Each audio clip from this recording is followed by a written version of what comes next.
Today, I have in a really good do it all everyday sports watch from Vesuviate Watches. The watch, the Viaggio, is Vesuviate's take on a field watch. And although there is some design elements that are field watch esque, this definitely is not your traditional field watch. Now, full disclosure, this watch will be releasing by way of a Kickstarter campaign this spring. And if the campaign is successful, I will be receiving one of these watches for free from Vesuviate. So I just wanted to be fully transparent with you guys. But let's get straight to it and take a look at the watch. So this is another watch we're getting quite early ahead of the Kickstarter campaign, and because of that, there's still a couple details the company is sorting out. One being the exact price of the watch. I do have the approximate cost though, and I'll get to that here soon. Nice looking watch, and these will be available in quite a few color options. I'm not sure if there's a standout color for you, but that purple I think looks really cool. I wouldn't normally go for purple, but I'm really liking that one. I have one of the more traditional color options, the black, which looks great though too. The dial on these watches have a beautiful guilloche pattern. It's kind of an interesting combination. We have somewhat of a traditional field watch dial, but the patterned dial gives the watch an elegant flair. The hour markers are painted or printed on the dial, but they have also smaller applied markers at the outer edge of the dial. Up top is the company logo in yellow, then the name Vesuviate. Down above the six is the watch name Viaggio, which is Italian and translates to trip or travel in English.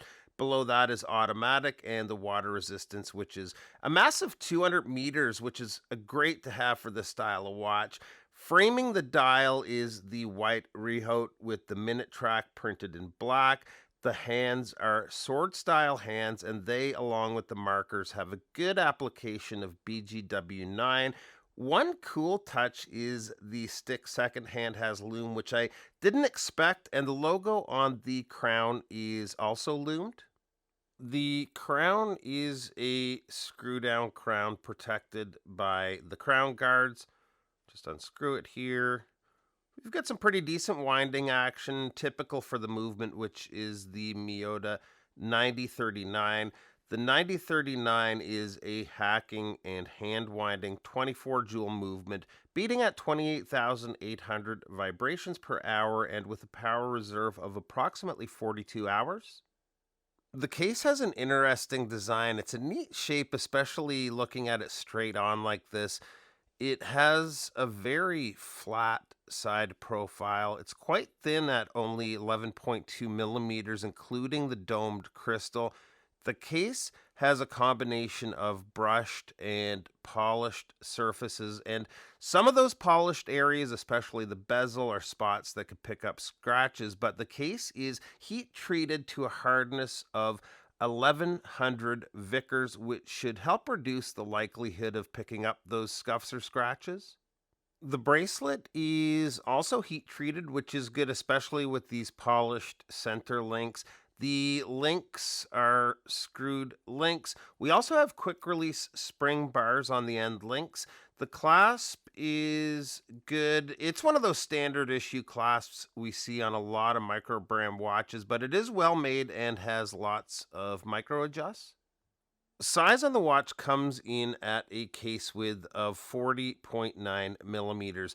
The lug to lug is key here with this watch and comes in at only 46.6 millimeters, and the bracelet does drape straight down, so this is going to be wearable for a lot of wrist sizes. Now, I mentioned the thickness of 11.2 millimeters, but I tried to get a measurement without the crystal, and I'm getting 9.8 millimeters, so quite slender.